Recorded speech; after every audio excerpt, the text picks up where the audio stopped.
Record on this computer. There we go. Now we're recording. So it's recording the video and the audio. Starting right now. Welcome to session 1 for the Auto Rental Solutions Auto Rental Management Program. In attendance, Pace, Stephen, David, Barry, and Jim. Is that enough of introductions? Yes, that is. Produced by, how do they say it? Produced by United Artists. I'm going to start with Steve. Tell us about Steve. Take about 2 minutes and give us the 2-minute drill. Okay, so I've been in the business world for approximately 35 years. Had some experience going way back to some previous lifetimes, working in the retail furniture industry. It was a family business together with one of my other brothers and a brother-in-law. And then from there, I actually went into the wholesale kitchen cabinet distribution business. Worked with some very large real estate developers, including Fred Trump. I have an interesting story about that, but I'll tell you that another time. And then from there, I actually did a little pivot and acquired a small trimmings manufacturing company in Manhattan in the garment industry, and owned and operated that business for about 5 years. And then when a lot of the manufacturing was going overseas, this was in the early 90s, I was not able to compete with those larger companies that were now producing in foreign countries. And I basically did another pivot then. After 5 years in that business, I then went into telecommunications. I spent about, overall in different roles in a few different companies, approximately 22 or 23 years in telecommunications, working for some very large publicly traded companies, as well as a small private company. In one of the roles working for the smaller company, I actually ran a licensed telecom company in the Dominican Republic for almost 4 years as chief operating officer. From there, I went into telecom finance for a few years. We got hammered over COVID, and I left that business in about a year ago. It was November of 2020. So Pacey had approached me with an idea that a friend of his had approached him about, of starting a rental agency in Lakewood, New Jersey, where I currently live. I moved here from New York about 3 years ago. So we started doing our research on it and doing our due diligence, putting a small business plan together, looking at some financial models, and decided that we actually liked the business, and it seemed to be an enjoyable business as well. I also happen to have a very good friend of mine whose son has been in the rental agency business in New York for the last 15 years. He has multiple ACE locations, as well as a private Sprinter rental business, both in New York and in Los Angeles. And he's given some guidance over the last number of months as well. I did attend the auto rental show in Las Vegas during the summer, which was very enjoyable and definitely a great learning experience. And after that, kind of like definitely solidified the fact that this was an industry that we wanted to get involved in. And here we are today. Excellent. And it's interesting because I went to 2 conventions before I got started in the rental business.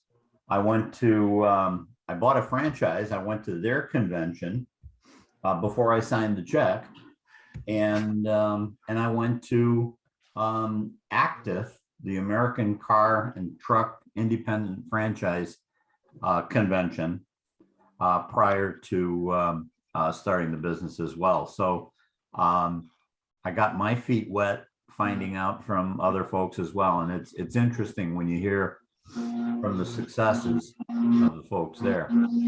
Pace, what's the story with Pace? So basically, my history and experience is approximately about 31 years in the working world. I spent about a year and a half in real estate management. During that year and a half, or towards the end of that year and a half, I had just gotten married, and unfortunately, the owner of the company was, let's just say, he was murdered on the job, so to speak. Oh my God. And yes, this is going back a little over 30 years ago. And because of that, the company kind of like folded. Yeah. So I spent the next 14, 15 years. I started off in auditing, did a little bit of sales for a Spanish food distribution company. Mhm. They manufactured, produced, and distributed ethnic food throughout the East Coast. Like Julia. It was competition to Goya, competition to Iberia, competition to all those types of companies. I don't know if you have ever heard of it or not. You ever heard of Rose? Yeah. Okay, so that was the company that I worked for. Okay. They were there. I think now they were bought by Iberia more recently in the last few years. Mhm. I worked for them. I started off very small in the auditing side. I would travel with salespeople throughout the East Coast, checking up on the customers and checking up on the collections and making sure that all the I's were dotted and the T's were crossed and that the customers were paying their bills, etc. After about 2 years, I got myself into the management side of the business, and I spent with them the last 12 years running the operations in all department levels, both the accounts payable, accounts receivable, payroll, human resource, you name it, I did it. I handled the auditing side of the business, with the financing side of the business, dealt with the banks and the insurance companies. About 16 years ago, 15 years ago, my brother, a different brother of ours, of Steve and I, was very involved in different types of IPOs and helping companies go public. He was working with this company producing a electronic 3D glove to work with computers to be able to play video games. Mhm. And a distribution company, a video game distribution company, bought that business. And right after they became public, they were looking for a controller. And my brother referred me to them. And I then went along with them and I joined their team, and I spent 15 years with them. About 2.5 years ago, I don't know where everybody on the conference call, on the Zoom meeting, is holding with regards to children or grandchildren, but the video game industry has changed dramatically over the last couple of years. No kidding. Yeah, it's now more digital, downloading type of games that you're playing on your cell phone, or you're playing on your iPad, or even the consoles, the Xbox and the PS5s are now interchangeable with each other. So you're video screening with everybody and playing games as follows. You're not actually buying the hardcore discs that you used to insert into the consoles. Yep. So the distribution side of that business, we basically shut it down about 2.5 years ago. Okay. So I have spent the last 2.5 years trying to become an entrepreneur and look for different types of businesses. And this industry was brought to my attention through a friend who, like Steve had mentioned, is in the auto body shop business and in the Lakewood area. And this is a proven concept. And he approached me based on the experience that I have of running operations, and just being local and being capable of being able to run a business. He felt that this was a proven business to be able to go in and do it. And I wanted to bring my brother Steve along with it so that we can take this business to the next level. So here we are today. Awesome. The interesting thing about the car rental business is it is ever changing, but it's the same. But David, you agree? Absolutely. Yeah, it's ever changing, but it still comes down to the basics. One basics. rental, toe to toe, belly to belly, right. person to person. Right. Right. It's just the system that you're using, and it's just the type of car that you're renting, basically. Yeah. That's really all it is. And procedures. We'll talk a lot about procedures and policies. Right. Okay, to help you set yours. Now, I'll give you my 2-minute drill. Okay. And David will give you his 2-minute drill. David, you want to go first?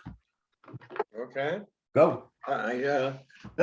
Excuse me, I started in the business in November 1964. Okay. He was As a only rental 4 at the agent. time. I loved the business. I did everything nobody else would do. I volunteered for everything no one else would touch. And I became the general manager of the operation. We had about 400 cars, Los Angeles, California. That was a company called Airways Rent-A-Car. Through my career, I ended up being the vice president for the Western region for Dollar Rent-A-Car, and sold and opened franchises throughout the western half of the country. Then they moved me over to vice president corporate operations, and I ran all the corporate operations in the West. We didn't have any in the East.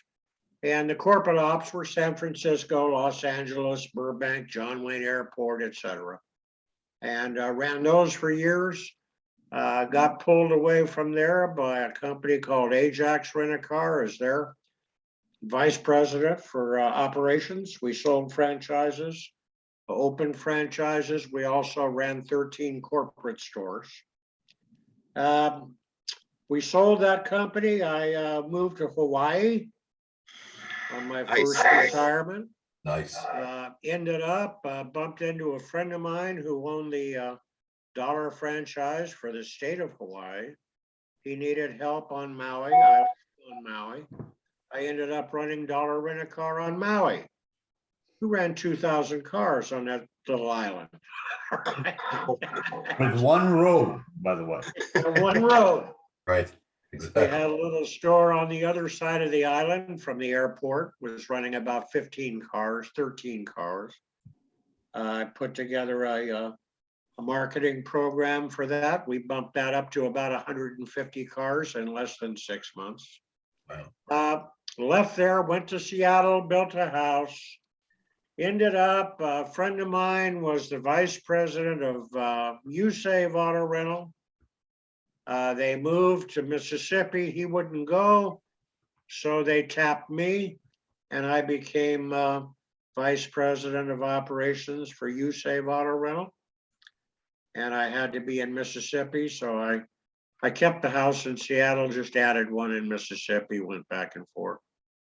Left there, retired again, bumped into Jim, who I had known for many years. I knew him back when he was with TSD Computer Systems. He was developing a very user-friendly system for TSD. At least that's what I thought he was doing. All right, because their system was not very user-friendly, believe me. And so connected with Jim, helping clients in the western half of the country. And then finally decided the last kid came home from college. I didn't like him anymore. All right, college ruined him. He thought he was going to plant his butt in the house. So I said, nope, you're out. I sold the house. We moved to, where am I? Rock Hill, South Carolina. My wife and I, when we decided to leave Seattle, we traveled around to find another location, and it boiled down to Rome or Rock Hill. And so we chose Rock Hill. Of course, that was Paris, Texas, or Rome, Georgia, right? Not Rome, Italy. And so we've been here about 11 years now, and truly enjoy it. Wow, it's great. And The main question I have from all of that, which I'll never be able to then wrap my head around, is you're going from Hawaii, which is sun almost 365 days a year, to Seattle, which is clouds almost 365 days a year. You must have absorbed so much sun in Hawaii that you were able to go for a while to Seattle. Well, what you mentioned about weather is exactly why we went to Seattle. I got sick and tired of sweating on my couch at 10 o'clock at night watching TV. All right. That's what So a the- swimming pool is for. The And simple solution, the not simple a hot solution weather would have been, guy. the simple solution would have been just turn off the TV. That would have been the. Yeah, that's Perfect. right. It wouldn't it be? Yeah, yeah. And air conditioning is hard to come by. It's simply too expensive Yeah, in Hawaii. The utility prices are sky high in Hawaii. wow, To run an air conditioner, even 8 hours a day, run about $450 a month. wow, And that was in 1994. wow, yes, sure. All right. And so it's not there. You open the windows, you turn on the fan and sit there and sweat. Sweat, wow. All right, so I understand it now. So interestingly, you also mentioned TSD, Jim, that you had worked with them early on. I actually had, and this is something we'll definitely get into over the next 4 days, I'm sure at one point, regarding software providers.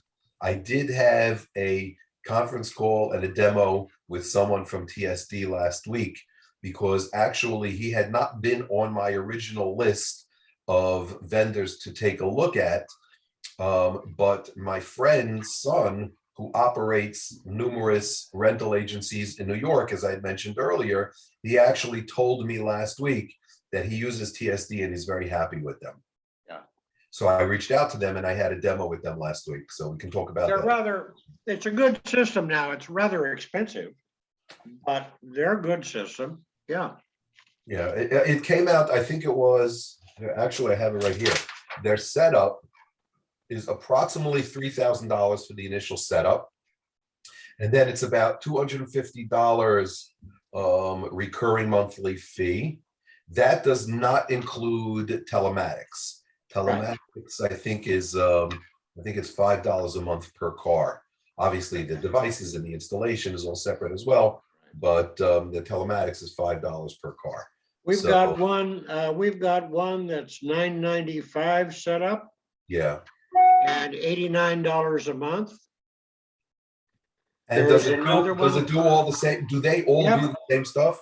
They all Yep. do the same stuff. There is another one that will be available to you for $500 with no monthly fee. Oh, Okay, so then definitely, So- I guess towards the end, we'll discuss all of those. Yeah, you don't want to Absolutely. be jumping too fast, too forward without going through this program. Mhm. Yeah, when we get to the part about contracts is where we discuss the software. Okay, okay. very good. Gary, you got a minute? Yes, Tell us about Barry. mine's is a little bit different. I also share with Steve the up north thing, Bronx, New York. My pops was from Elizabeth, Jersey, New Jersey. So I went into the military, spent some, and David, you think that's hot? Hot is August in Somalia. Okay, that's hot. Okay. You win, you win. Yeah, with BDUs on and a rucksack. That's hot, buddy. But military, went into the military, got out the military, worked for Charles Schwab for a while as a broker. Decided I didn't really like corporate America. That I didn't care for corporate America. I don't blame you. I got out of that and I started a transportation company with a guy from California. He had done it for years. We ended up getting blackballed out of the business because we made some decisions of integrity. So we got blackballed out the business. He was older than me. I still believe to this day he committed suicide because we lost everything. Wow. But I was young. So for me, 23 years old, and I'm making that kind of money, I got a lot of time to make it up again. So Right. he committed suicide. I got into, I tried to do it again by myself. Wasn't the same. Car accident. I got in a car accident, paralyzed me on my left side, temporary emergency surgery. But I made it out of that. Thank God, made it out of that and played semi-pro football for the Colorado Cougars. Wow.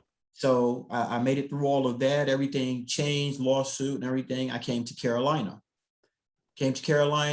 Met my wife.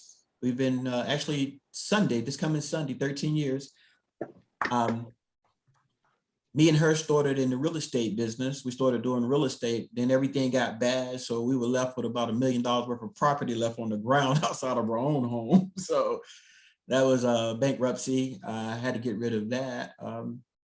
Moved to South Carolina, met Jim. Worked as a manager for Walmart until I realized that I wasn't really a manager. I was just a worker getting paid a little more money. Right, exactly. Right. I decided I wanted to do something different. I finished up some education and became a paralegal. Always wondered what Jim did, him and David, seen him a couple of times. I started looking at what they were doing. I said, man, that looks really good right there.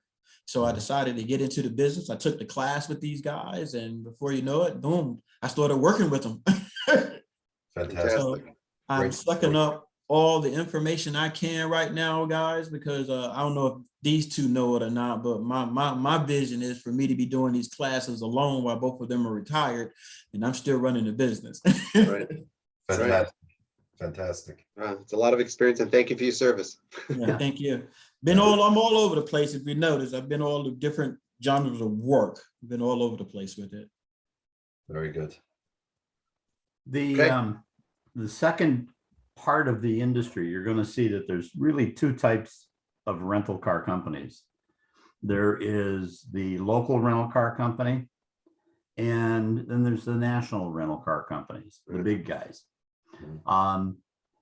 David, his expertise obviously was in the airports, in the airport industry. Right. I started out in and continue in the neighborhood. The only thing common between the two industries are cars. Mhm. Literally nothing else applies. Maybe Wow. some software, maybe Right. some legislation, but two different industries using the same product. Okay, Right. we're using the same tools. Right. David brings the expertise to auto rental solutions from the airport, and I bring from the neighborhood. I bought my first, I started in the car business as a salesman, and through attrition became general manager. I started in 1970, and I became general manager of a Chevrolet store back in the late 90s. And one thing led to another, and I tried to get a dealership, but I was ethnic, whatever. It was back when they had to hire so many ethnicities. Ethnicities. Yeah. And I didn't happen to be the right gender either. Right. So I started looking around, and I came across, and candidly, during the years when I was running the Chevrolet store, we started renting cars to people for replacement. Mhm. And all of a sudden it became a profit center. And we didn't even expect it. What we wanted to do was, our quote unquote, let's cover our expenses. Right. And we rolled over to profit center, and it became a profit center for the dealership. So I bought my first franchise in 1985 and opened up with 5 cars. In 2 years, I was up to 85 cars. And by the time I literally hit our stride, opening up a second office, we were up to 135 cars. And candidly, we were doing $1,000 a month per car back then. Yeah. And it took the industry a long time to catch up to us, basically because they knew what they were doing and we didn't. We just figured we could ask, and we could always ask for this, and we'll come down until we get it. Right. Okay. Didn't know that that was not the way to do it. Well, long and the short of it, today there are close to 5,000 independent operators around the country, and it's growing every day. As you probably noticed, when we were going to schedule, we had to jump around to find a schedule for you. Right. Because we're bringing on 4 or 5 new operators every month. Wow. I hope they're not in the Lakewood, New Jersey area. That'd be good. But the amazing thing is that we have the franchises that are out there have around 300 or 400 franchises under them. Locations. The average one, or the mean, the middle, they've probably got, well, David, what, about 160 locations for like Rent-A-Wreck and those guys. And we have 1,100 people that we work with. Wow. And we provide the same services that the franchises do, except we don't give them a label. And we don't beat them up for fees. If you're profitable, great, because you'll buy products from us, because we do have products in that for sale. So that's my story, and I'm sticking to it.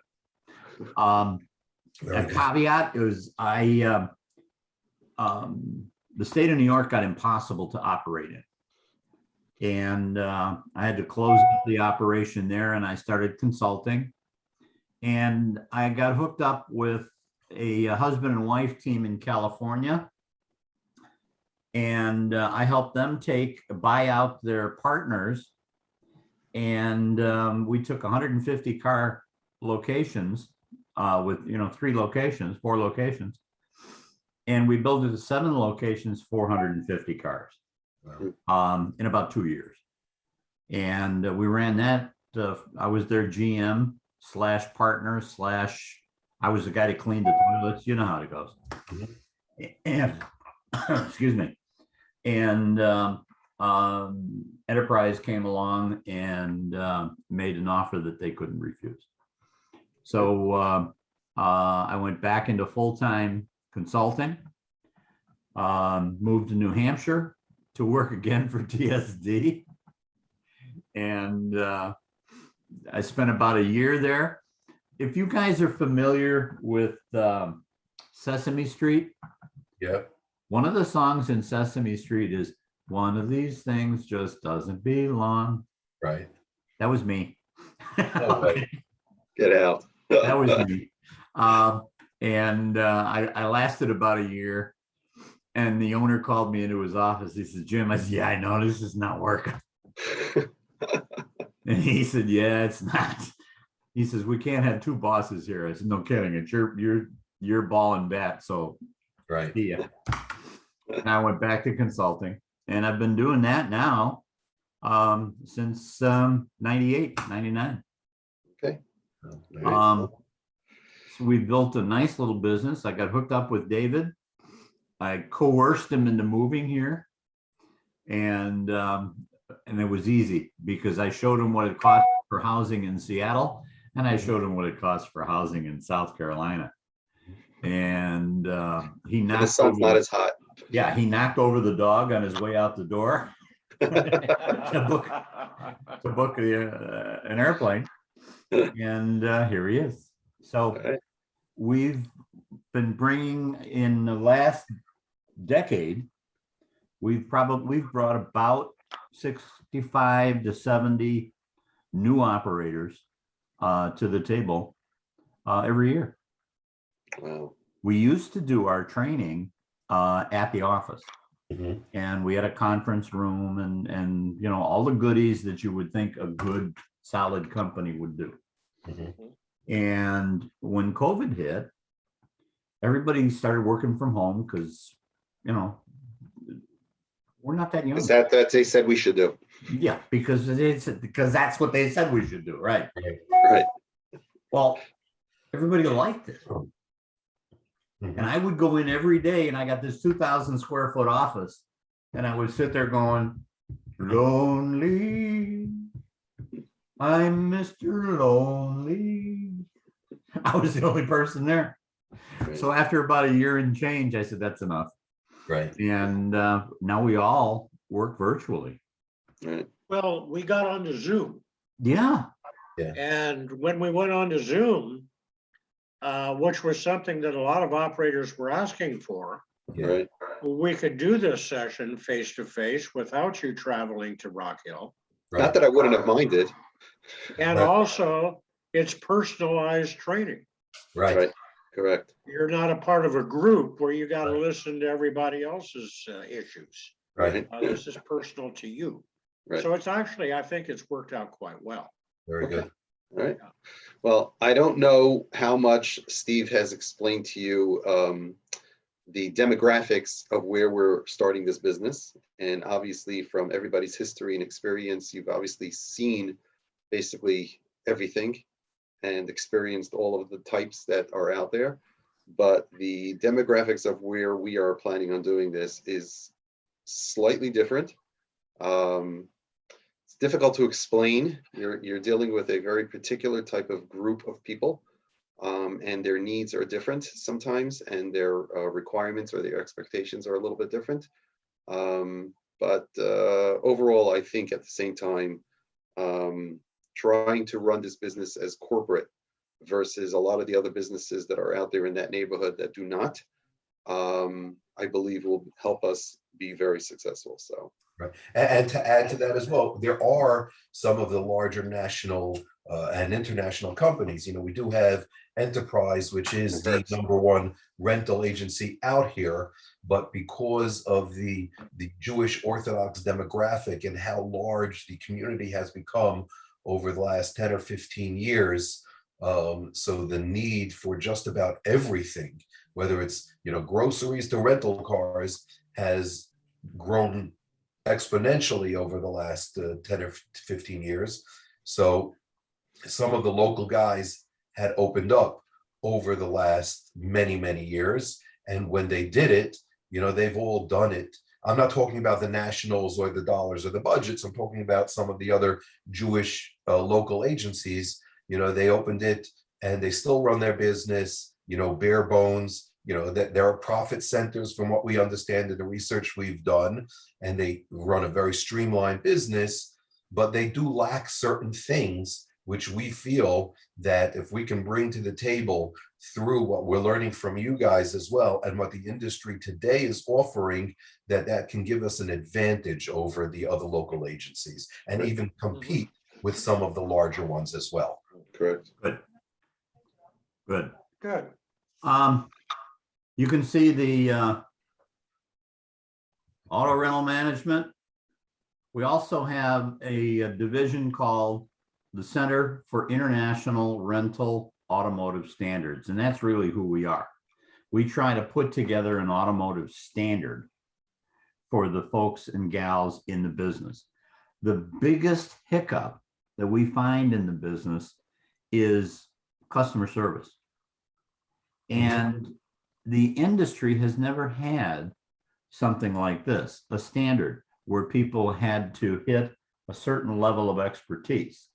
And for years, the secondary market, if you were warm and breathing and you got to work on time, here's your rental agreement and here's your pen.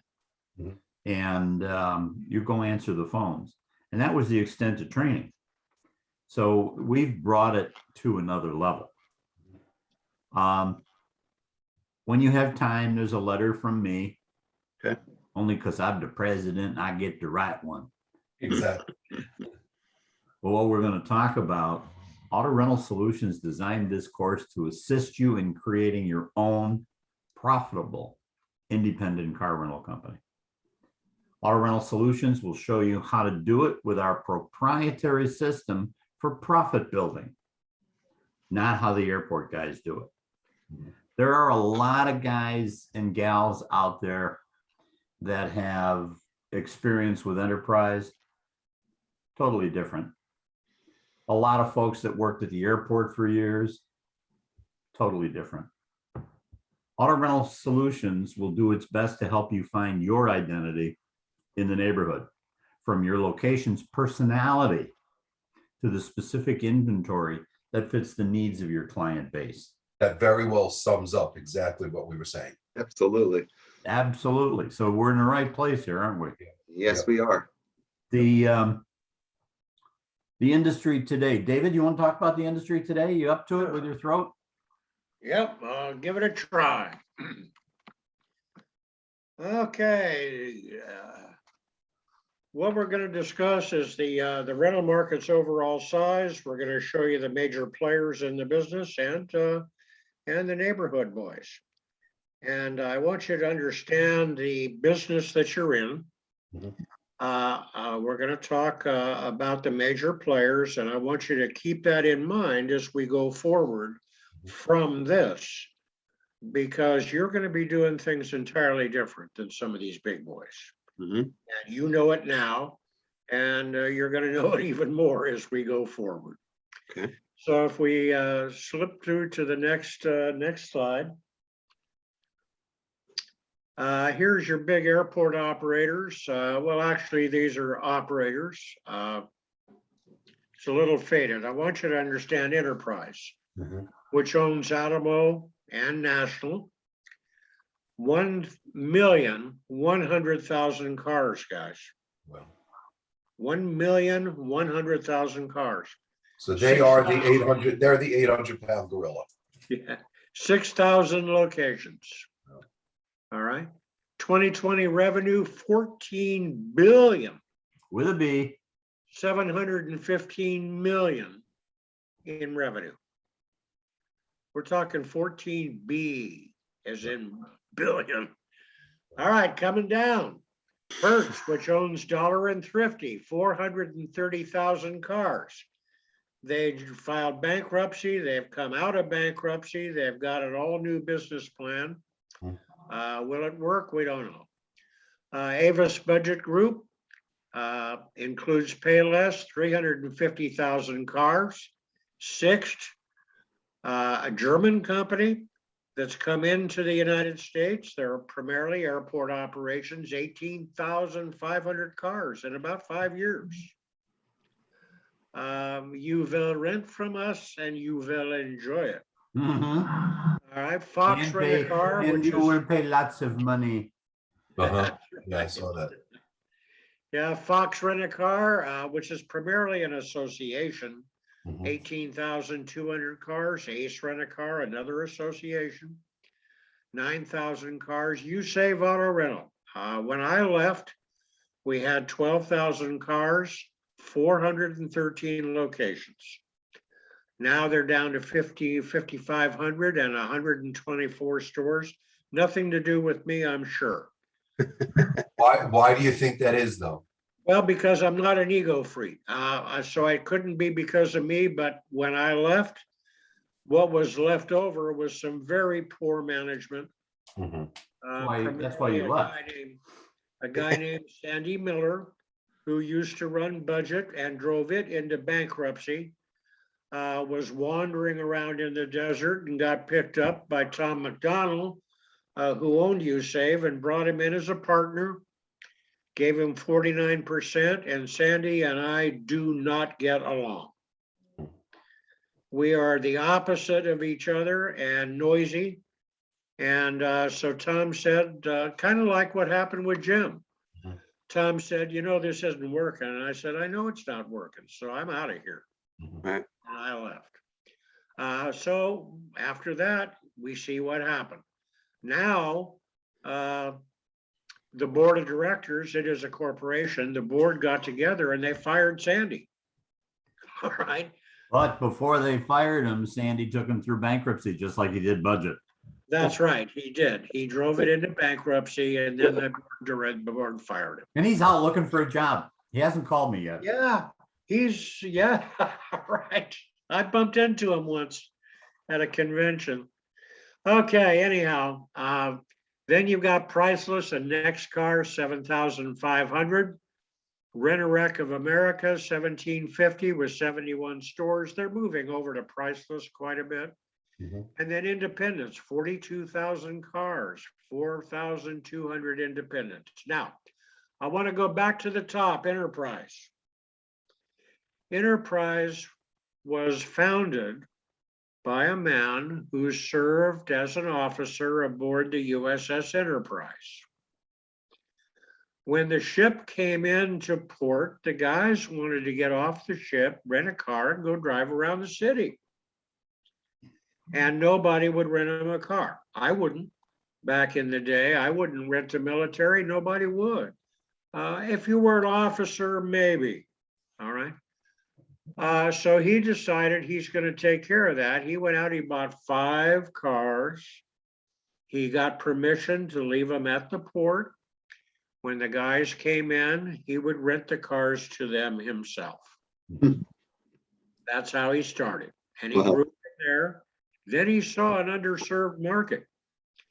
A couple of the guys who had cars, primarily officers, and would get into an accident, and the insurance company would provide a loaner. They couldn't get them because nobody wanted to rent on insurance replacement rates. Mhm. I wouldn't. We were doing some when I took over Airways Rent a Car, I threw it out. So Andy Taylor saw that, and he started moving into the insurance replacement business. From that, he grew to become the largest car rental company in the United States. Hertz was always number one. Right. Nobody could come close to him. Mhm. All right. And so they got very arrogant. And they didn't pay any attention to Enterprise because they were in the local market, Mhm. which Enterprise or Hertz didn't want to touch. They were airport, they were number one, they were, gilded in gold. Well, when they saw Enterprise become the number one company in the country in the local market, they had a fit. And so they started opening up in the local market. So you might see occasionally a Hertz in the local market, usually under the term HLE for Hertz Local Edition. Mhm. All right, well, when Andy Taylor saw that, and Hertz was growing very fast in the local market, primarily because everybody who was dealing with Enterprise would look at alternate stores. All right. But anyhow, when Andy saw that, he said, okay, Fred Olson, who was the president of Hertz at the time, he said, if you're going to jump into my sandbox, Hertz started opening up the locals. So then Andy Taylor said, okay, Hertz, if you're going to start operating in my sandbox, Mhm. the local market, I'm going to start operating in your sandbox at the airports. Right. And so Enterprise started bidding airport locations and got them one right after another Mhm. because they had the money and it's corporately owned. So they made their own decisions. They didn't have to deal with any franchise attitudes. And they started opening up at the airports and stayed number one. Now they're number one in the airports. Well, then Hertz said, okay, how are we going to keep up with these guys? So one of them had an epiphany and said, let's go buy some competition. So they went out and bought Dollar, Mhm. which had already purchased Thrifty. Mhm. And so they owned Dollar and Thrifty, and they thought they were going to be catching up with Enterprise. No. Enterprise said, well, if you want to do that, we'll play that game. And they went out and bought Alamo and National. Mhm. So now those two companies basically own the car rental business in the airports and primarily the local market. And Enterprise can't be touched. Mhm. They're so far, as you see, they're well over twice as big as the next one. Mhm. And Hertz is probably more in the neighborhood of 250,000 cars right now, because Yeah, the whole probably. industry is about 70,000 cars light. Right. Okay, so coming down to the bottom, we have independents. Independents are you. 42,000 cars in the business, 4,200 locations. Total revenues for the car rental business did drop in 2020. It was about a 27% drop. Why? COVID. That pretty much shut down air travel. That pretty much shut down airport car rental. And that's where the drop basically was. The entire industry did drop, but what happened in the last 6 months, the local market has been going crazy. And the local market is really coming up fast, much faster than the airport market. Revenue per unit, in 2019, the average revenue per car in the business was $11.74 per month at the airport. Ridiculously low number, but better than it used to be, because the people at the airport just don't get it. So it dropped to $9.75 due to the pandemic. Write that down. The people at the airport don't get it. You'll see why. They don't as get we it. go. Absolutely. I'll explain it to you as we go, but they don't get it, never did get it. They didn't have to get it. All right. And they didn't hire anybody who knew how to get it. And they still haven't. So this figure of revenue per unit is profit per unit annually? Nope, this is total revenue. Total This is revenue. Revenue per unit, meaning somebody has a car. During the Corona pandemic, they were only able to rent it out for approximately $975 for the year. That's about per month. That's Oh, about per all. month. Okay. Per month, per Per month. car. Okay. That's about all they were getting. Now, a good solid operator could do twice that. Mhm. All right, but the average was not. Mhm. Now let's take a look at the operators. I just highlighted that it was on the 18th of December, 2020, when we pulled these numbers. Okay. Sorry, David. Okay, so let's take a look at the local market, the local boys. What's the averages? Well, the average units per location for a local market operator was 10. The local market operators were producing 1,012 revenue per unit per month, or 10,119 in revenue, 121,428 for the year. Now, understand this though. The local market operator could be a body shop with 2 loaners that registered himself as a car rental company to have a separate corporation. Right. So this is anything registered as car rental. It's very And that's deceiving. 2 loaners that don't generate any revenue. No, but he's got a separate corporation for protection, which we'll discuss. And he's listed as a car rental operator. He's got 2 cars. Right. It could be the used car dealer that has 5. Very seldom will a used car dealer ever go past 20 cars. All right, very seldom, because of the way they operate. They can't. All right, so that includes that. It also includes the local operator that might have 1,000 cars, and there's a few of them out there. All right, so understand this is just averages. Right. All right.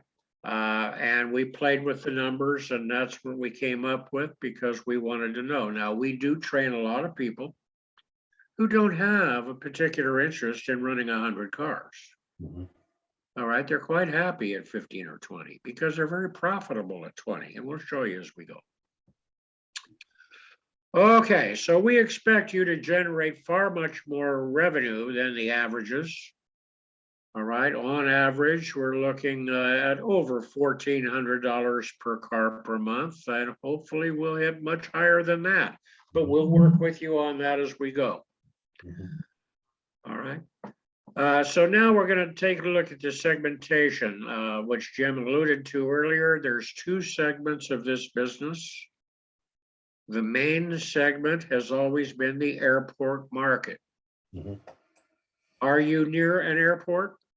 No, the closest one is Newark Airport, which is about 20 something, 30 something miles, No, it's Okay. 60 miles away. 60 miles. All right. Now, I want you to understand the difference. And here's a picture of the airport market. This is what I'm from. Take a look at your competition. Mhm. Just take a look at the competition. All right, so when I talk to somebody in the local market and they say they have an enterprise that's less than 2 miles away, I laugh. You don't have any competition. Right. Look at this, where you're side by side. I had an occasion in San Francisco. I had an occasion where I walked up to my I'm sorry, it was Los Angeles. I walked up to one of my counters. We had 5 in the airport. And the Hertz girl was running my dollar rent-a-car counter. And she was renting to a dollar rent-a-car customer on a dollar rent-a-car software program. And when she was all done, I said, explain to me this. I don't understand this. And she said, yeah, your rental agent had to go potty, so I took over because the customer walked up. The competition is so close. And these rental clerks get to know each other. Yeah. They start sharing information. And the Hertz girl knew how to operate my TSD system. Wow. Right. So, That's and insane. Hertz has their own proprietary system. Yeah. Right. So there's no secrets in the airport business, okay? Right. All right, now understand that they don't market themselves. When was the last time you saw an ad for Avis? Right. Right, they don't do that anymore. They rely on high volume and reservations through their corporate systems and the GDS systems. Right. What's GDS? Global Distribution System. Mhm. It's an outcropping of the original airport or airline Apollo systems that they used to share with travel agents. But now they saw the value in it, and they were able to share it with Orbitz, Travelocity, etc. Mhm. All right. So if you want to rent a car in another city, you're going to go to Orbitz or Travelocity, etc. And that's where you're going to see the big boys. Mhm. All right. That's where they market. Their costs are sky high, but let me explain something. They can pull a reservation manifest a year in advance. Mhm. If I was still running dollar rent-a-car, I would already have a reservation manifest for the Christmas week. Right. And I would be adjusting my fleet right now for the Christmas season. Right. That's how they operate. They have extremely high costs. I want you to understand, you don't just walk in there and rent a counter. Mhm. You have to bid for the space. And they open up bids to everybody once a year or every 2 years. And you're going to bid a certain amount of money, which is a minimum, and they Yeah, typically have one more bidder than they have counters. Mhm. So it's a musical chairs program. And you got Hertz, Avis, Natural, they're going to go in, they're going to bid 20% of last year's revenue. Mhm. And you want to go in there, you got no revenue to bank on. Right. So what are you going to bid? And there might be somebody who's been doing off airport business. They've been close to an airport Mhm. and they're generating some relatively good revenue. And you're never going to be able to bid high enough to get a counter Mhm. unless something happens and you're very lucky. Mhm. But your bid has to be at least 20% of revenue minimum. All right. And you're going to bid that and you've got to pay it no matter what revenue you can generate. Then you've got to rent the counter. Mhm. At LA airport, I had 5 counters. They charged me $1,000 each, and that was in the 80s. Right? $1,000 per month per counter, plus my 20%. Then you have to have a service facility because your cars are a little distant from the terminal itself. You have to pay rent to Mhm. use their property to store your cars. Mhm. All right, then you got the shuttle van. How do you get your customer from the counter to the car? You have to have shuttle vans. They have to be approved by DOT, and the drivers have to be CDL. Hmm. All right, and now guess what? The airports require that you be operating every hour that the airport operates. So in Los Angeles, I had to operate 24 hours a day. Mhm. Same thing in San Francisco, most of the airports. In Hawaii, I was lucky. We could shut down for 4 hours a night. Hmm. We could shut down from 2 a.m. to 6 a.m. So what good did that do me? I mean, I still had to have people there.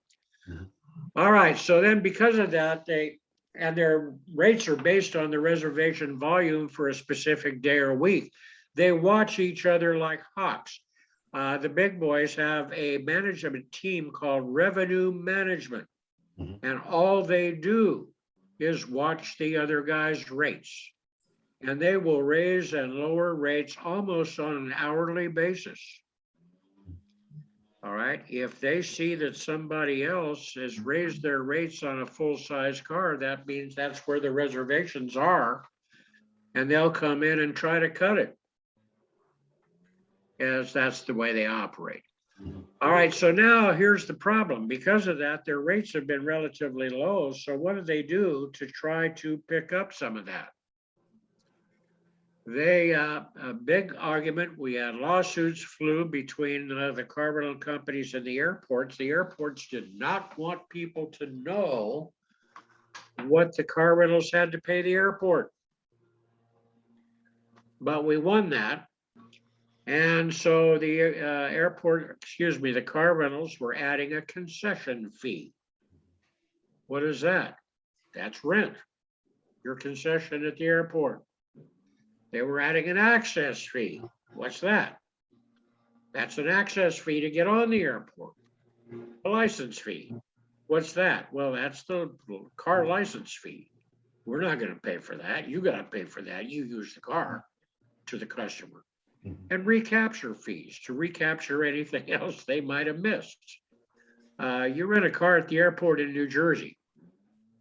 Take a look at the rate they're offering. Take a look at the rate you're actually going to have to pay. You can see it on the Enterprise website. All right. Probably the extra fees you're going to pay will probably be about 100% of the rate that they're advertising. Okay, then there's various cities that have special levies on car rental. You go out to Arizona, out of Phoenix, if I remember correctly, they have a car rental fee of $22 per day added to the car rental rate. How do they do this? Well, they can get away with it because the city councils have realized and the state governors have realized that the majority of the travelers into an airport don't come from that state. Therefore, the elected officials don't have to represent those people because they're from out of state. And so they can do anything they want with the hotels and the car rental because they feel they're not doing anything against their own constituents. Mhm. That's their feeling. And they get away with it. Okay, most of the airports now, and I ran into this, don't want to rent to local people.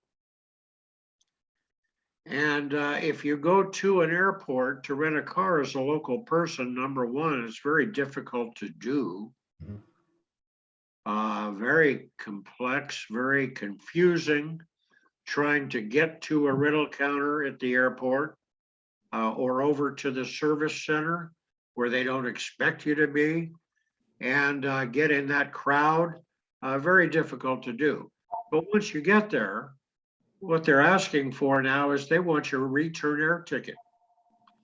When I, just before COVID, I rented a car from Dollar in Chicago and they wanted my driver's license, my insurance card, my credit card, and my return air ticket. That was their requirements. And I'm standing there and listening to the guy next to me and the guy next to him, and we're all doing the same thing. All right, that's relatively new.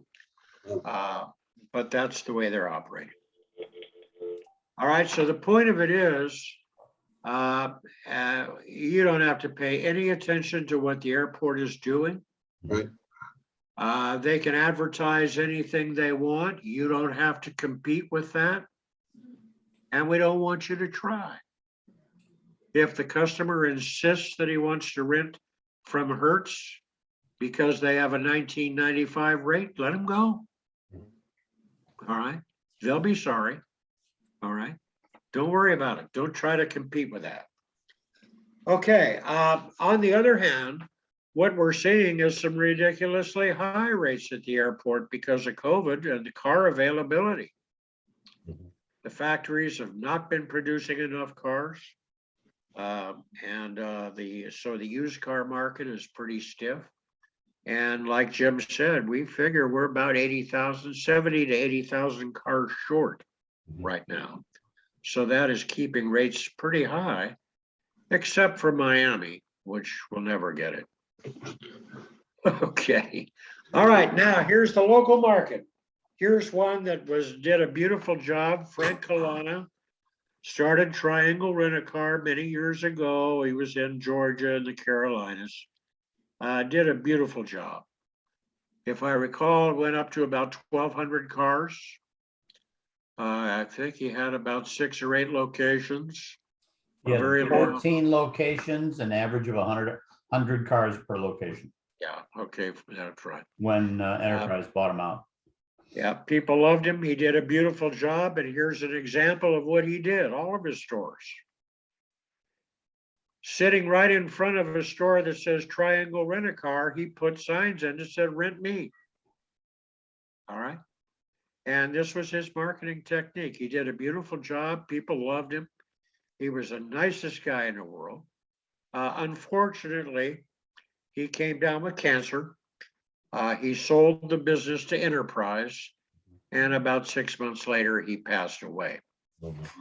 Okay, now in the neighborhood market, you're not on the GDS system. You can't get on the system as an independent. So you're not going to be on Orbitz, Travelocity, any of that. It's impossible. Well, not impossible. You could probably do it, but you're going to have to lay out $500,000, and we're not joking. About $500,000 to get on the GDS systems.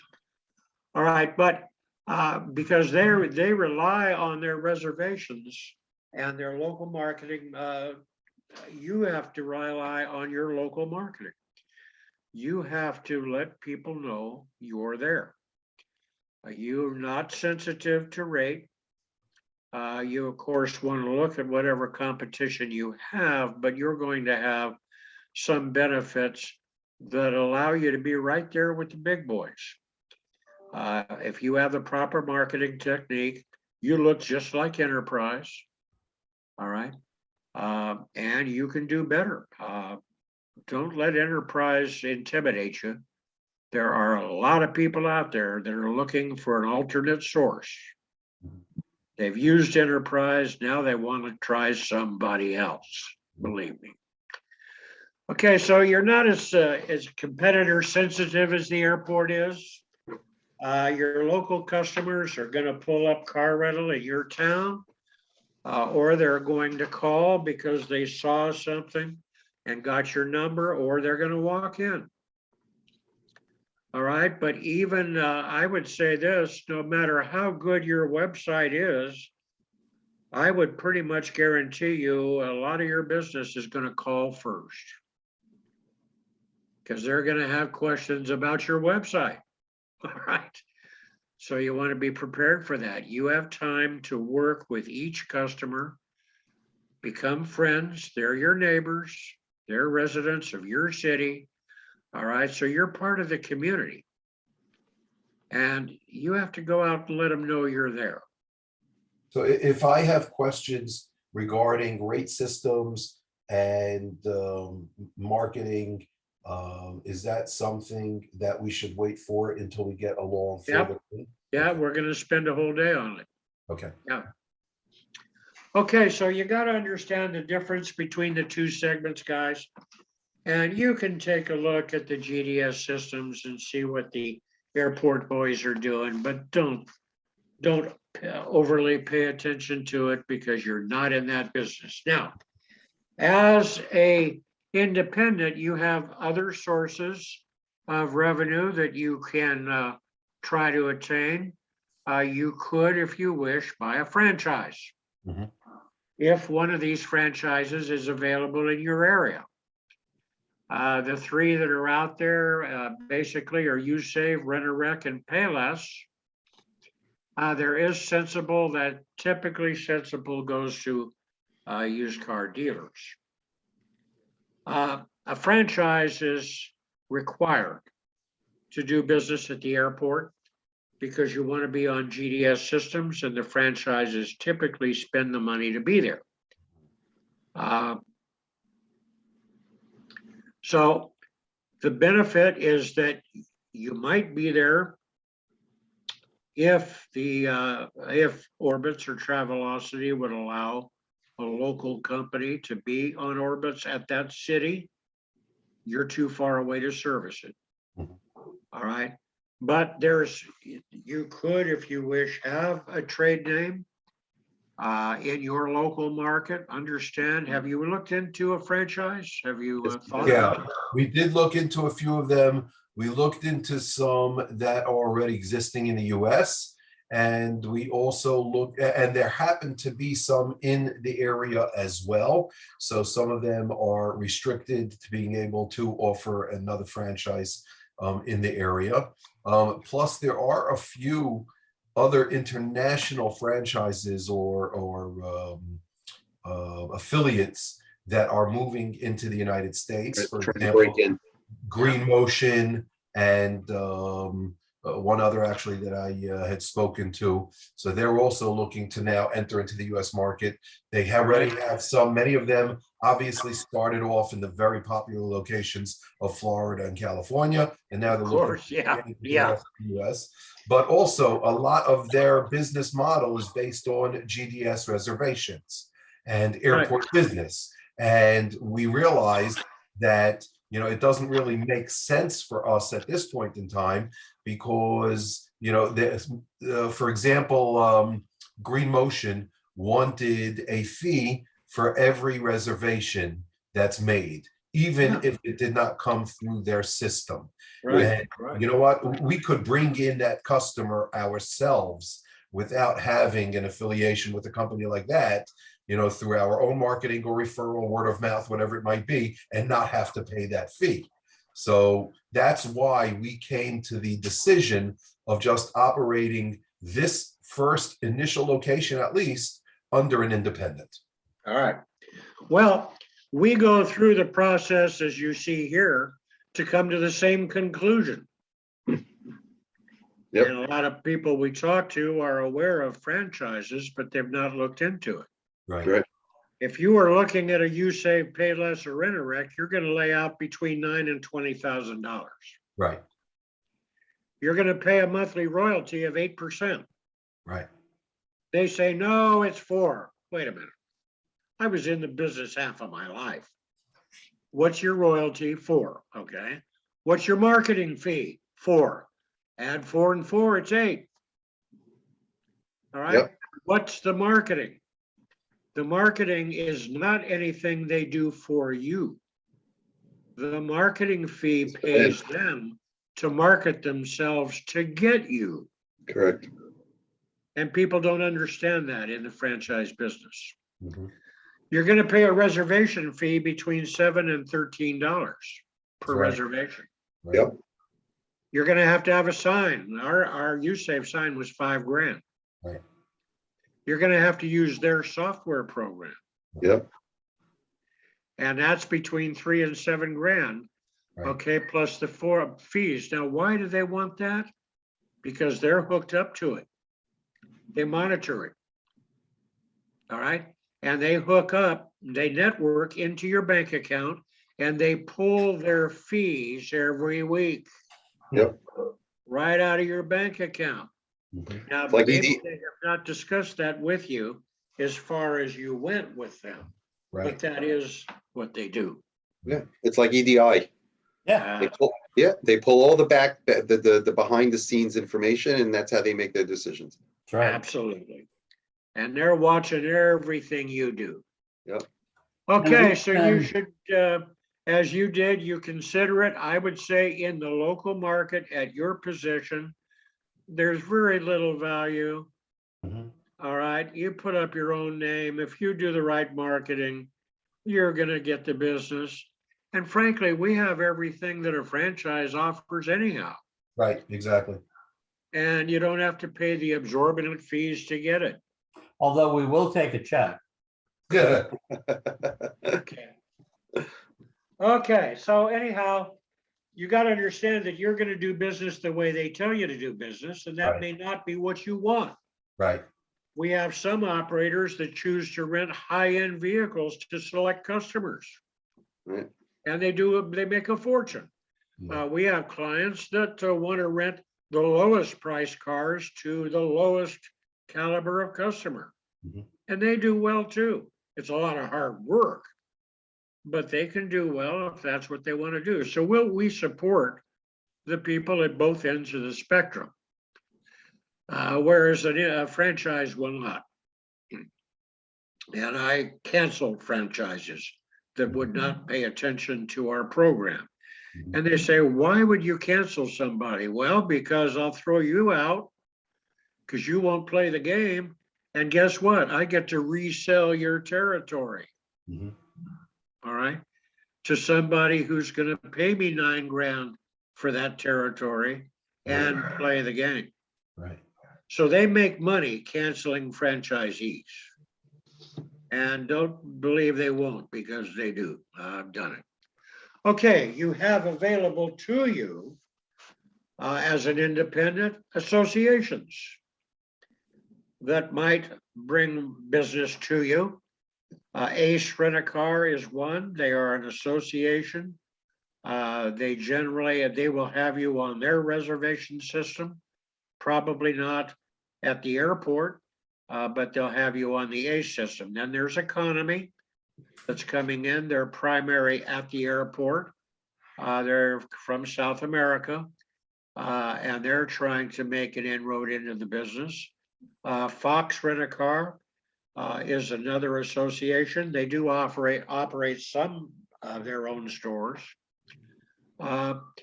And with these, then you got Mabel's and Smiling Jim's over there.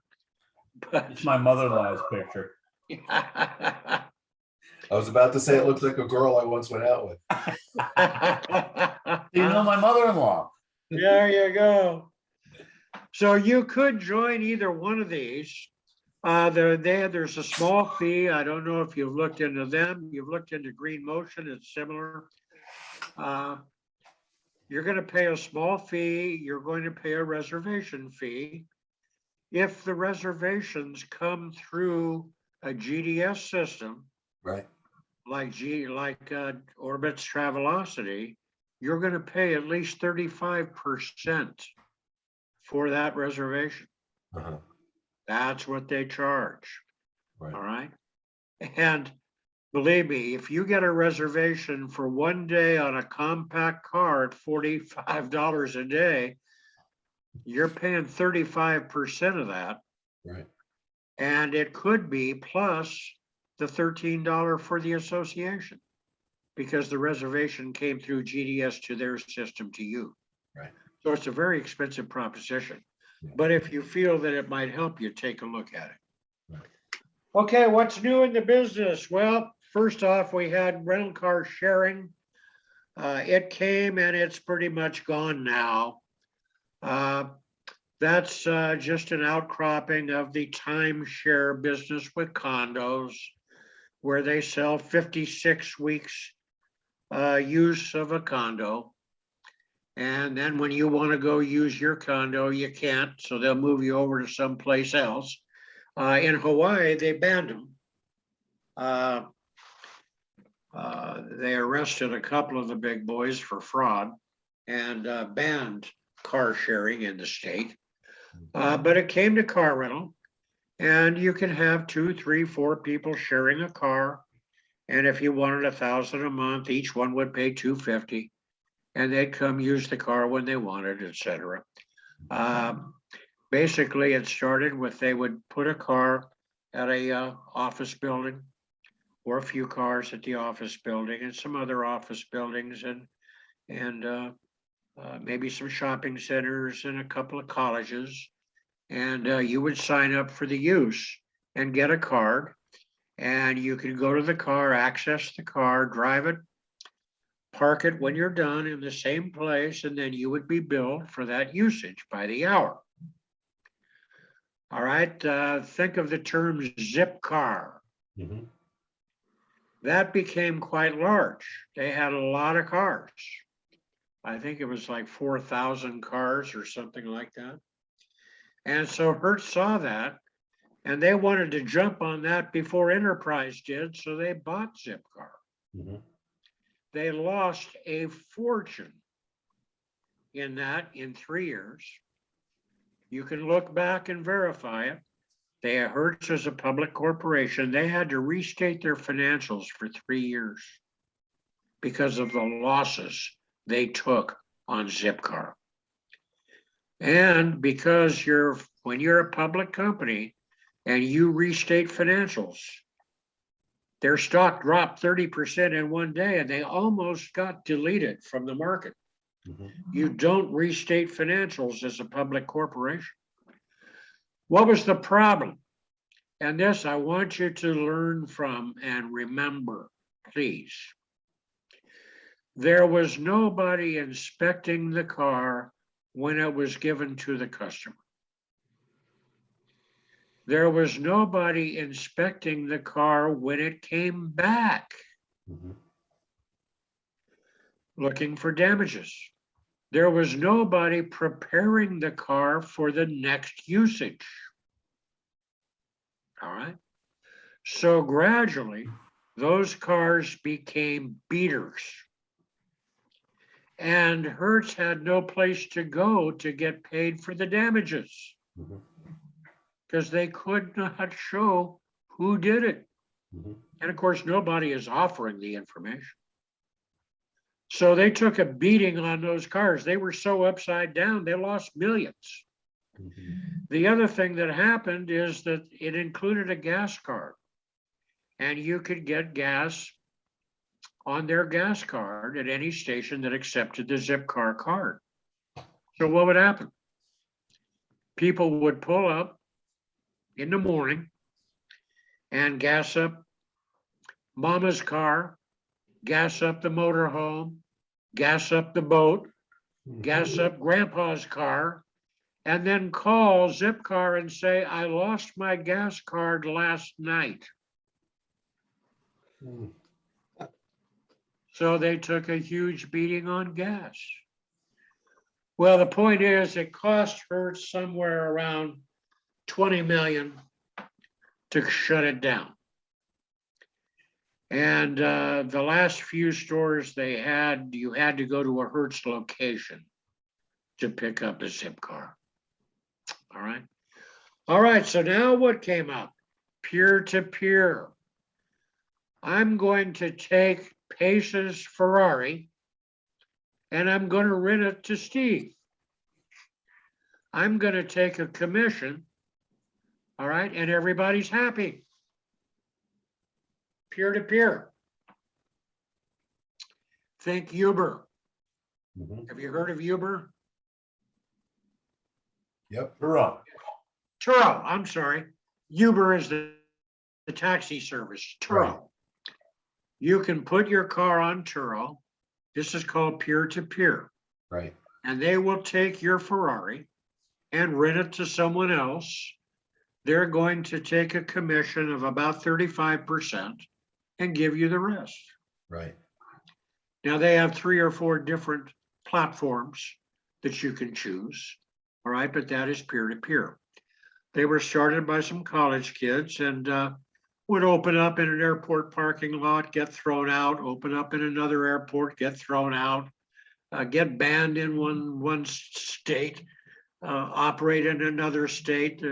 just pop up, everywhere. But now it's turned into Turo. They're quite large. And you can go on Turo for different business if you like. What you want to watch is this. And this is where they had a problem. Pace smacks up Steve smacks up Pace's Ferrari. Right. Who pays? Think about it for a minute, who pays? And Jim will lead you through the insurance side a little later. Frankly, ain't nobody gonna pay Right. except Pace. Mhm. Because Steve's insurance isn't gonna pay, it's not your car. Pace's insurance probably won't pay because he put the car out for rent. And your insurance does not allow you to rent your car. And I'm in the middle. I'm not going to pay. I just took a commission to put two people together. Don't bother me. So poor Pace gets stuck with it. And that was the problem. Turo does have a program now where they will provide the insurance. You're going to pay at least 35%. But you might want to look into that if you wish. We'll talk about that in marketing. Because I had, got the new I actually spoke to Get Around, who's doing it also. Yeah, it's the Same same thing. Yeah. Same thing. All right, virtual. This is the new one. This is what everybody wants. They don't want to have any contact with a customer. They don't want to have a store. They want to rent from their garage or rent from their bedroom or their dorm room and do everything remotely on an iPad or even now an iPhone. Mhm. You can certainly do this. This technology is not new anymore. A lot of people are doing it. There are people that are running into problems with it. And you gotta be careful. Who is walking around the car with the customer to note the damages? Who is noting the damages when the car comes back? Mhm. Who is verifying that the customer who filled out the information on the iPhone is truly the guy you're giving the car to? Are you seeing a real driver's license? All right. Who's giving the car the Virtually. sniff test? Mhm. Virtually, if you're not careful, I can rent a car from you on an iPhone to be picked up in a half hour. Mhm. I'll give you all the information you want. And I'll come get your car and be gone. And I am not the guy that rented that car. Mhm. So, I interestingly rented that car. enough, not I to cut rented you. that car on stolen information. Yes, go ahead. So interestingly enough, I recently had a situation with American Express where I had to call customer service about something, and they walked me through a security check. Besides multiple questions that they asked me to scan my driver's license and then Yeah. take a selfie and send it to them. Right. Yeah. Isn't that Really? interesting? Yep. Wow. That's amazing. Yeah. Okay, well, they've learned. Right. All right. Oh. American Express is not stupid. They had a little marketing problem for a while, but they're coming out of that. Yeah. So Wow. this is the problem that you're going to have if you want to do this virtual car rental, and we'll get into it a little more as we go. If you want to do it, fine, we'll support you on it, but you got to watch out what's going on here because it's simply too easy to provide fraudulent information Uh-huh. when you're doing this over an iPad or an iPhone. Mhm. All right. And yeah, if the customer wants to scan his picture and scan his driver's license, that's okay. Okay, what now? Now I'm asking, is he the guy that's going to pick up the car? Airbnb has learned their lesson on this stuff. Where dad makes a reservation for the car and his 18-year-old son picks up the car Mhm.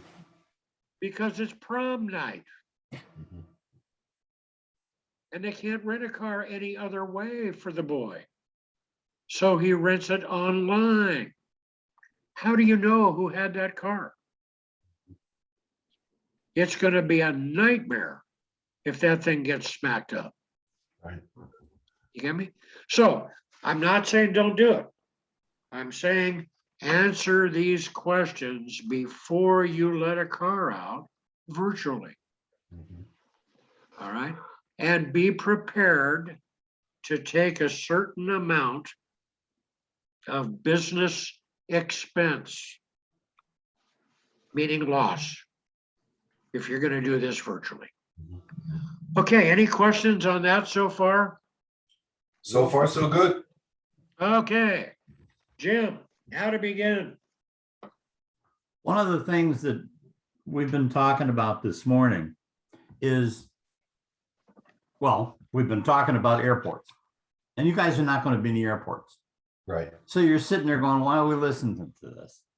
Well, you have to, because you need to educate your banker, Mhm. your accountant, your insurance people. Because when you go to your banker and say, I need $500,000 for rental cars, I'm going into rental car business. In his mind's eye, he's going to see airplanes, thousands of cars, buses dropping off 39 people to rent cars.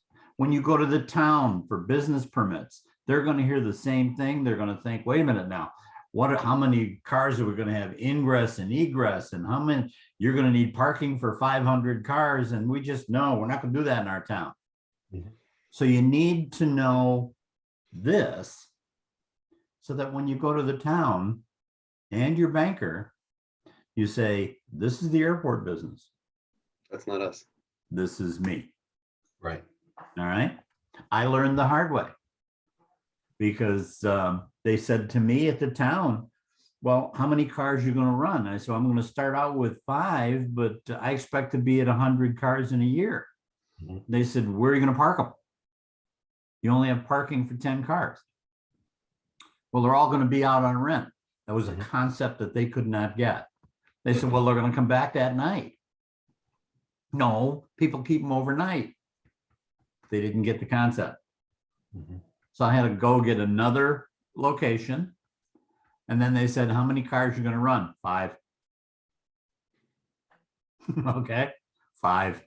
Oh, you have parking for 10. Yeah, so I got room for my employees to park too. Right. Right. I got my permit. So you have to understand what they think. Forget about your customers that like they're going to rent a car from you, but they're going to go in there. Where are they going to go? They're going to go on the internet and they're going to look at Expedia and they're going to come in and say, well, I can get this car for $60. Mhm. Well, your car is 100. Why is yours 100? Well, the one at the airport is $60, but all the fees and everything, they're driving out the driveway with $95. Mhm. And you got to go 60 miles to get it. You don't have to do that here. We're here in Lakewood. Right. So you guys have to have that bit of information. Right. Let's talk about your company now. Here are some suggestions you need to consider as you prepare. You've probably already done most of these, but I want to touch base on them anyway. Corporation, your tax accountant / advisor / Uncle Louie should be able to get you set up with a corporation. I recommend an LLC. That's pretty much all you need. You can do it online. Have you done that already?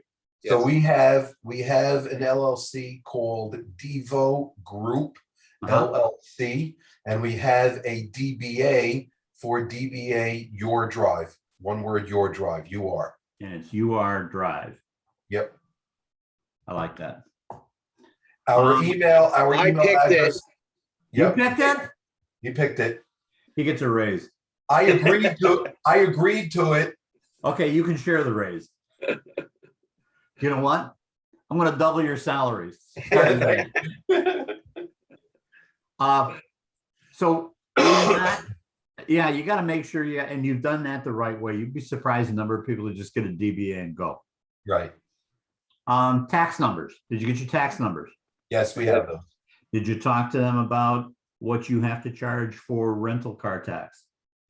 The only thing that I know actually is My accountant had touched upon it when they were filing something for me, and I got a letter in the mail that basically says that as a rental car company now, I'm going to have to pay $5 per day per vehicle that's out there.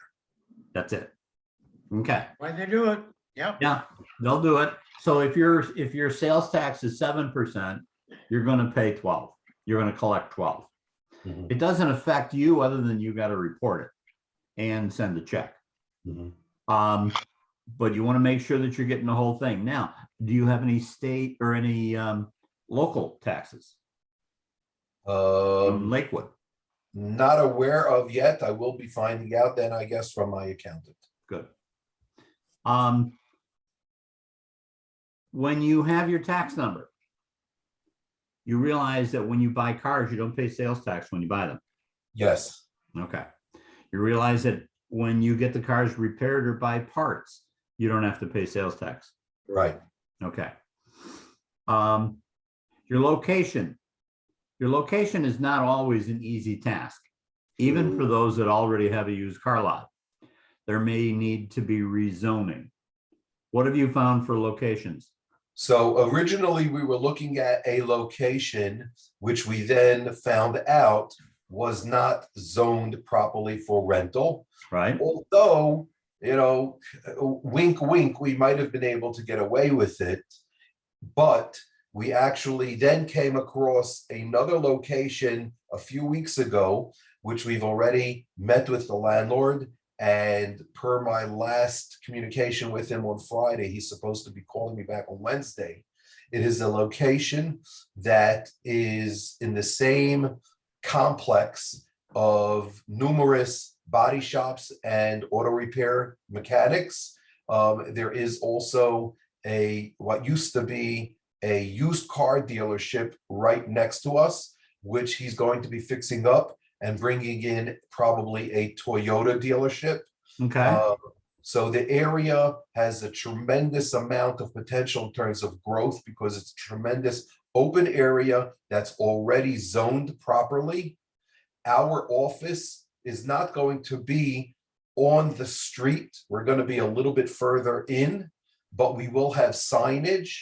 And as soon as you pull in, the area that our office is going to be set up has all the parking that we need right in front of the office, which can accommodate at least 15 cars, which we're going to start off with. And then, like I said, it has plenty of room to be able to grow. Perfect. And that is in Lakewood. That is in Lakewood, yes.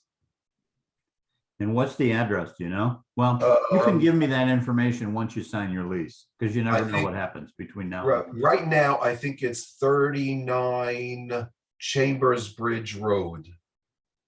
I believe that's what it is.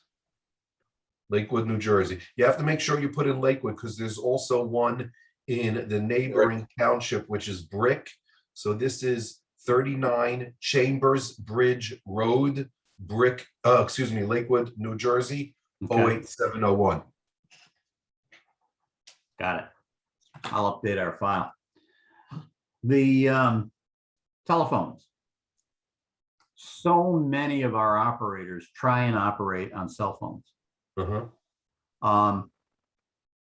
Don't do that. Get a hard line. I recommend either an internet phone or a direct line. The reason being is people, first of all, they'll use their personal cell phone. And the phone rings and they go, hello. And first thing I say is, oh, I'm sorry, I thought I was calling a rental car company, and I hang up. Right. Right. Right. And like a moment later, they go, hey, sorry about that. I answered the phone wrong. Right. Right. Right. Okay. We're going to do a whole session on phones, but the important thing is to have a hard line so that it's always answered properly. Now, that doesn't mean that if you're going to go out and pick up a customer at the Toyota dealer, that you can't forward the phones to your cell phone. Right. Just answer the phone properly. Right. Okay. The other disadvantage with a cell phone is it picks up all the other conversations in that room. And it picks it up at about the same level. So what happens is you break that fourth wall. My kids are in the theater business.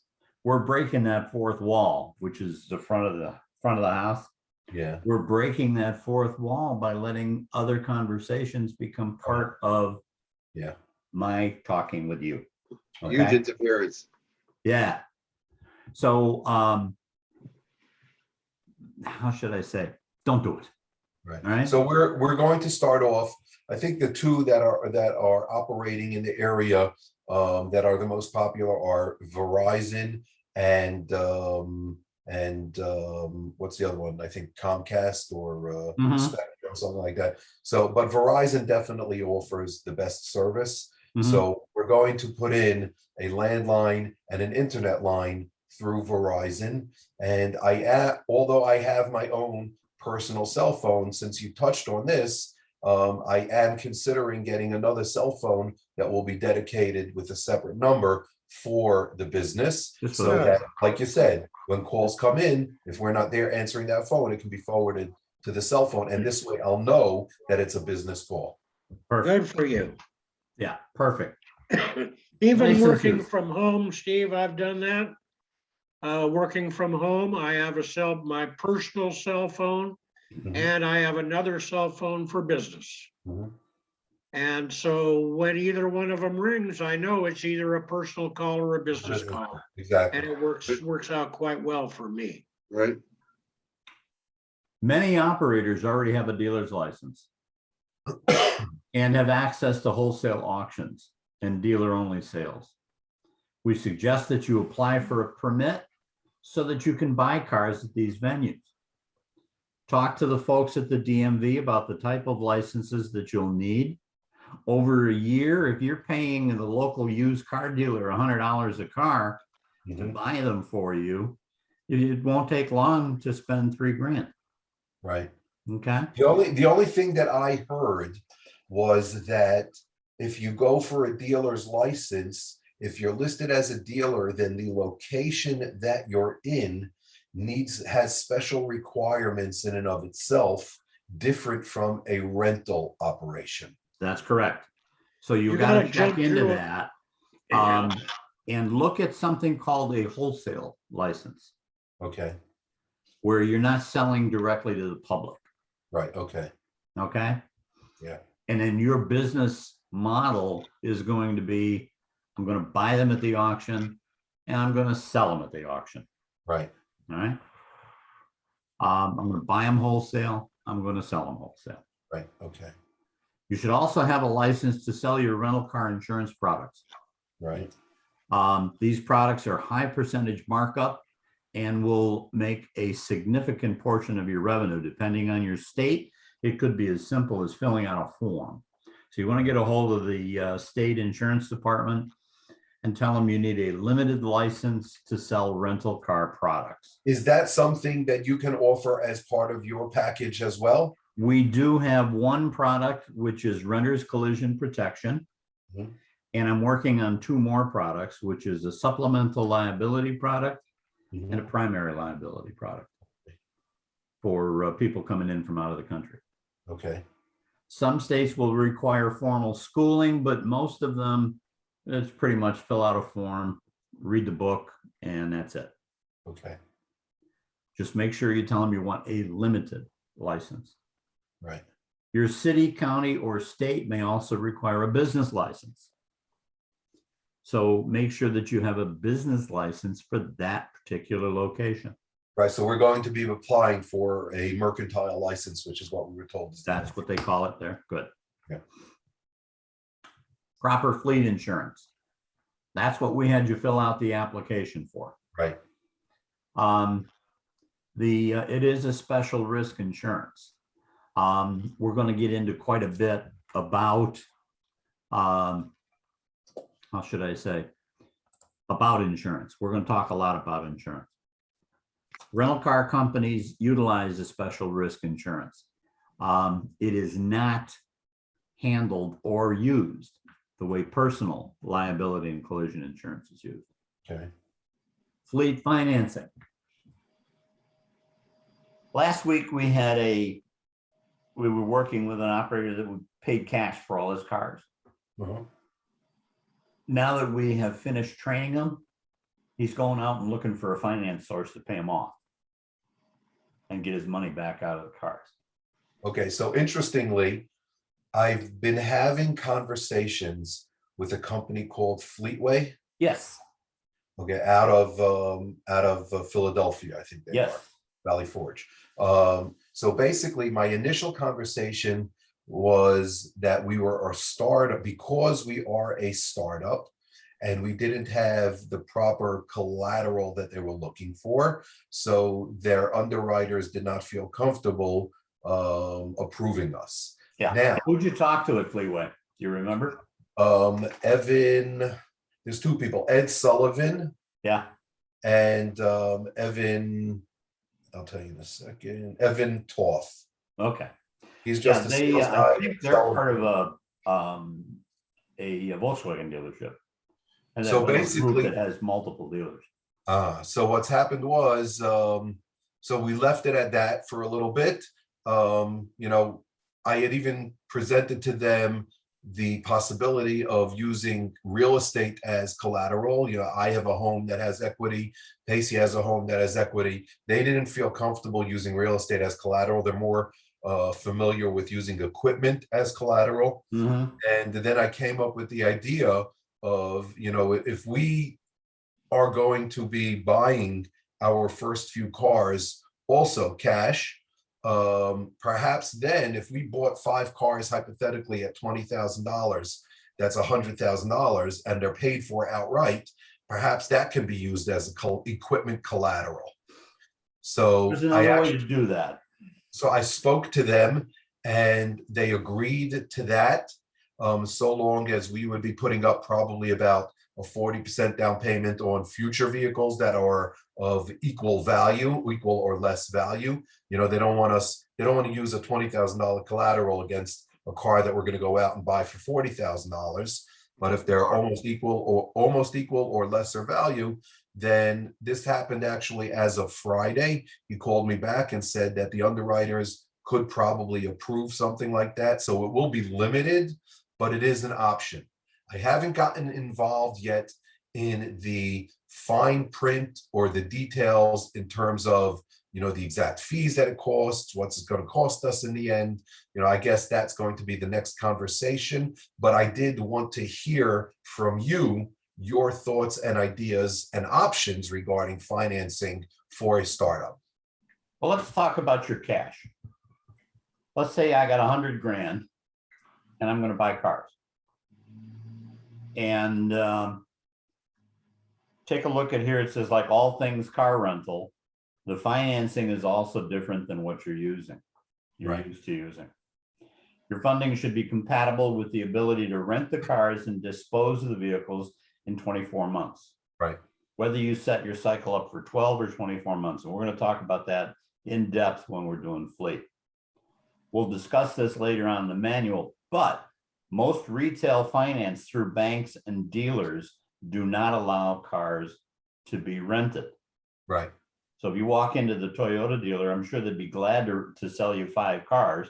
Right. And give you the finance for it until you rent the cars and they say, nope, you got to pay it off. Can't do that. Right. So you got to be careful with that. What I would do is I would set up another DBA. If I got 100 grand that I'm going to put into cars, I would set up another DBA under the corporation or a separate corporation. And I would put the 100 grand into that corporation. Let it buy the cars and lease it to the rental car company.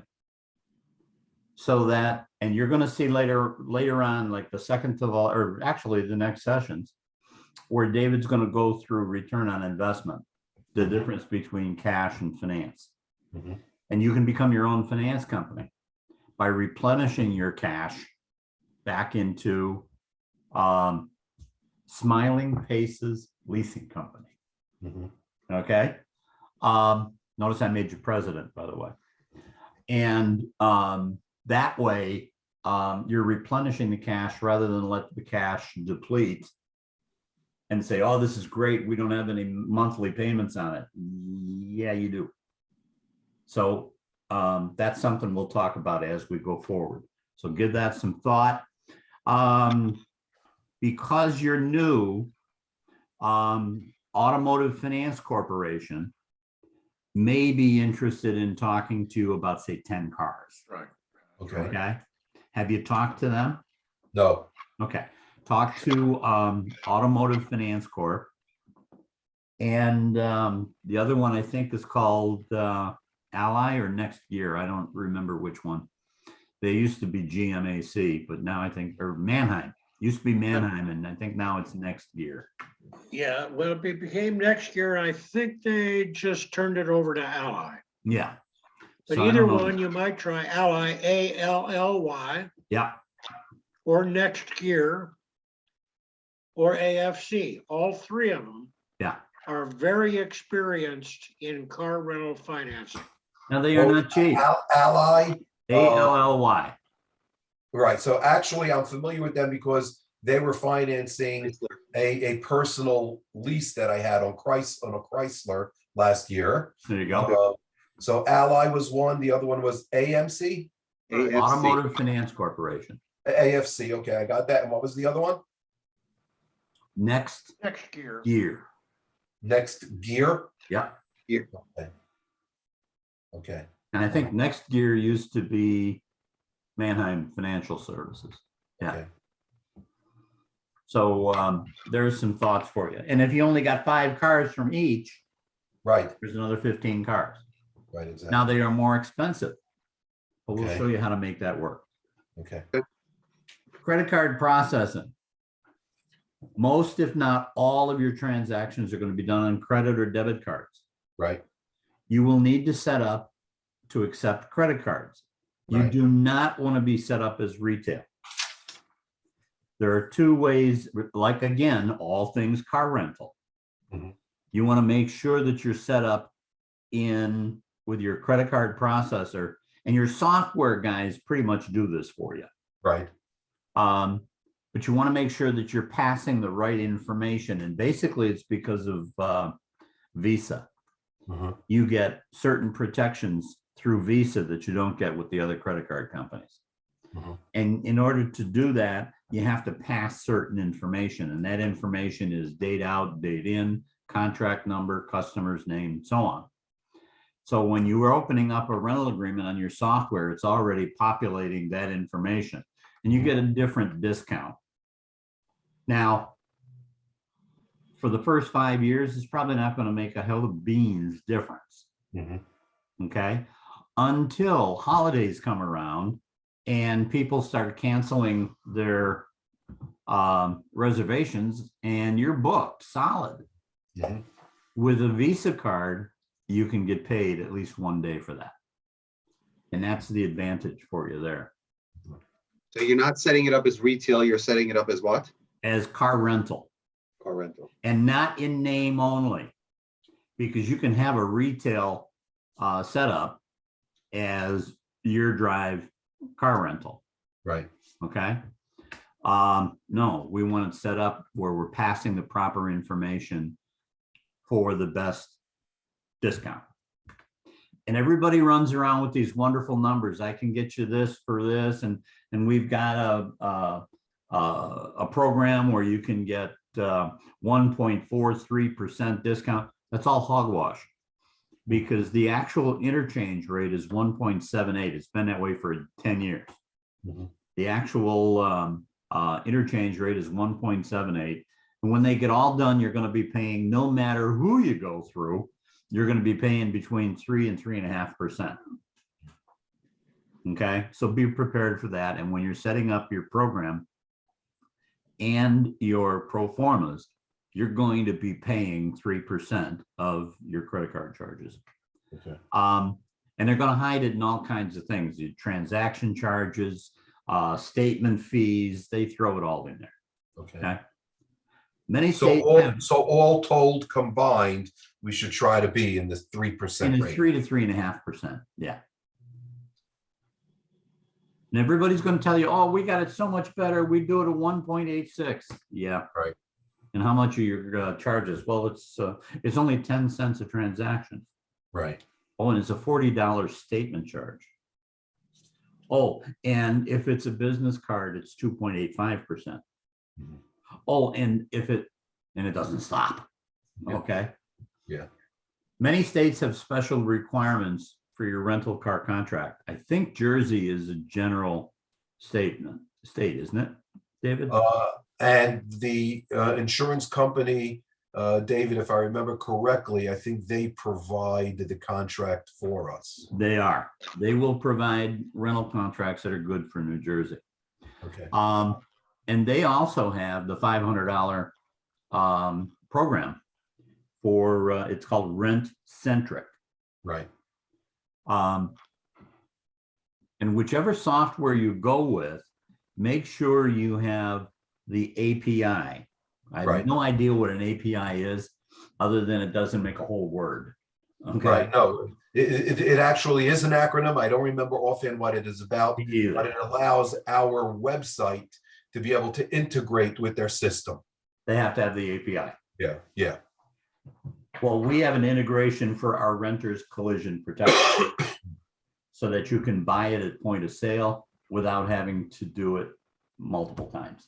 Right. Okay. Good. Okay. Your state specific contract, either a handwritten one or a, what do you call it? What's the word I'm looking for?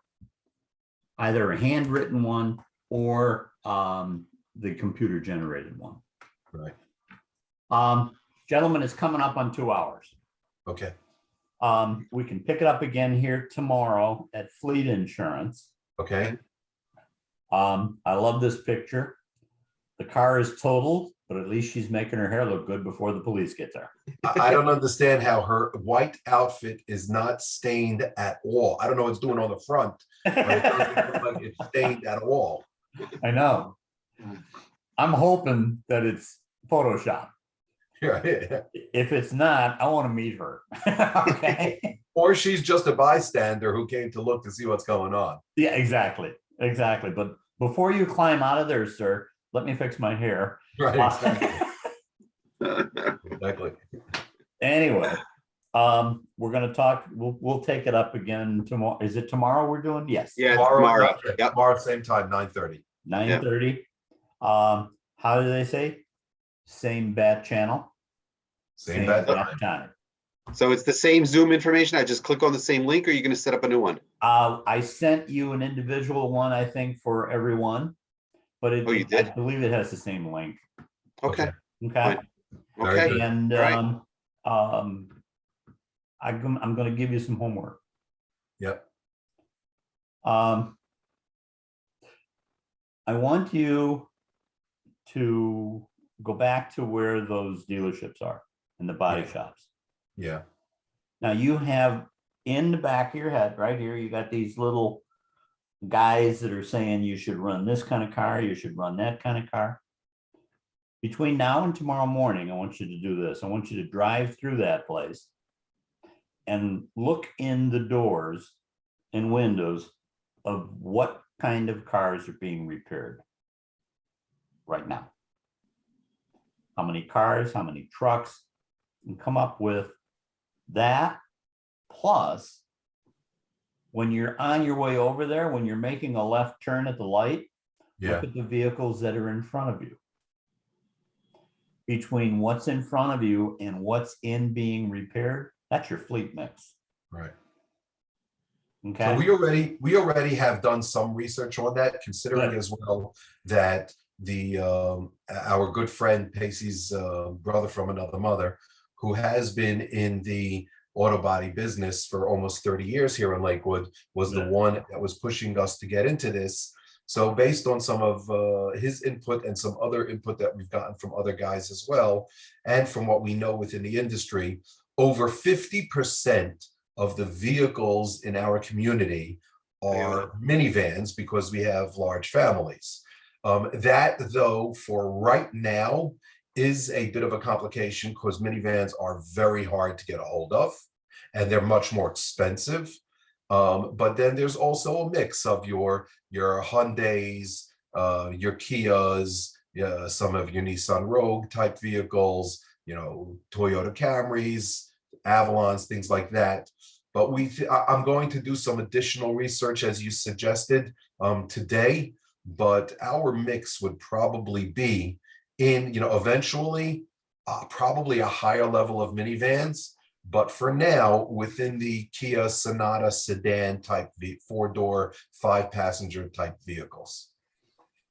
Don't be bashful with SUVs. Some SUVs now, and candidly, our sweet spot that David and I try to teach is the 1 to 3-year-old vehicles. Not new. Now, we've made quite a shift to new vehicles, Right, because there's no used ones out there, right, but you want to keep looking. right. And the reason I say new is there's at least a few with the Hyundai, the imports, which used to be imports, are now all built here. But Right. Hyundai, Kia, Toyota, Nissan, their SUVs and minivans are available new. Mhm. So don't be bashful with those, because a lot of them come in 7-passenger configuration. Mhm. Okay. And Kia just came out with one, I forget what it's called, Carnival or Carnival. Right, yes, yes. And it's available in up to 14 passengers. Uh-huh. And then obviously we got the Ford passenger vans and Chevrolet, but they're not putting that many of them out. So you got to Right, exactly, Okay. right. I would So, also suggest, don't be afraid of used luxury. oh, you mean like a Cadillac, Lincoln, Mercedes? the Cadillacs, the Lincolns, their value drops like a rock. You can pick them up for very little more than an Impala, and you can get double the price. Interesting. And Yeah. who would not want to rent a Cadillac to take the family over the weekend? Right, but then again, considering that a large part of our business is going to be insurance rentals for people that are bringing their cars into the body shops, Yeah, we'll have to discuss, how that works in terms of the differential in the rates between those types of cars and some of We the will small. show you how to do that. we'll Okay. show you how to do it. Yeah. Fantastic. Okay, awesome. Very good. All right, Looking so we'll forward see you to tomorrow. Very good. Okay, wait, Pace, what were you saying? No, I said I will see you tomorrow. Bye-bye. Thanks a lot. Okay. Thank Yeah, you, thank you. Have a fellas. great day, guys. Talk to you tomorrow. Bye-bye.